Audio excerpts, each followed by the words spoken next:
സനാതന ധർമ്മവേദിയുടെ ആഭിമുഖ്യത്തിൽ രാമായണ മാസത്തോടനുബന്ധിച്ച് ജ്ഞാനയജ്ഞം സംഘടിപ്പിച്ചു. മുണ്ടമുഖ ALP സ്കൂളിൽ വെച്ച് നടന്ന ജ്ഞാനയജ്ഞത്തിന്റെ ഉദ്ഘാടനം വാർഡ് കൗൺസിലർ കെ നാരായണൻ നിർവഹിച്ചു. ഒരു വേദിയിൽ നമുക്ക് എത്തിച്ചേർന്ന് ഇങ്ങനെ ഒരു സംഭാഷണം നടത്താനുള്ള ഒരു വേദി ഒരുക്കി തന്ന സംഘാടകർക്കും ഞാൻ ആദ്യമായി എൻ്റെ നന്ദി രേഖപ്പെടുത്തുകയാണ്.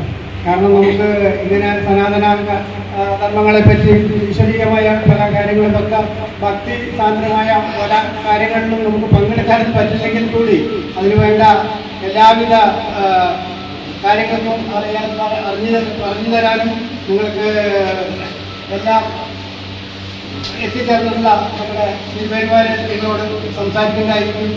രാമായണത്തെക്കുറിച്ചുള്ള പ്രഭാഷണവും ശ്രീരാമപൂജയും ഉൾപ്പെടെയുള്ള ആത്മീയ പരിപാടികളാണ് ചടങ്ങിൽ നടന്നത്.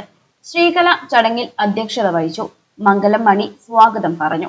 കവളപ്പാറ ആലമ്പിള്ളിമന MM സനിൽ മുഖ്യപ്രഭാഷണവും മുണ്ടമുഖ തെക്കിനിയടുത്തുമന ഉണ്ണികൃഷ്ണൻ നമ്പൂതിരി ആധ്യാത്മിക പ്രഭാഷണവും നടത്തി.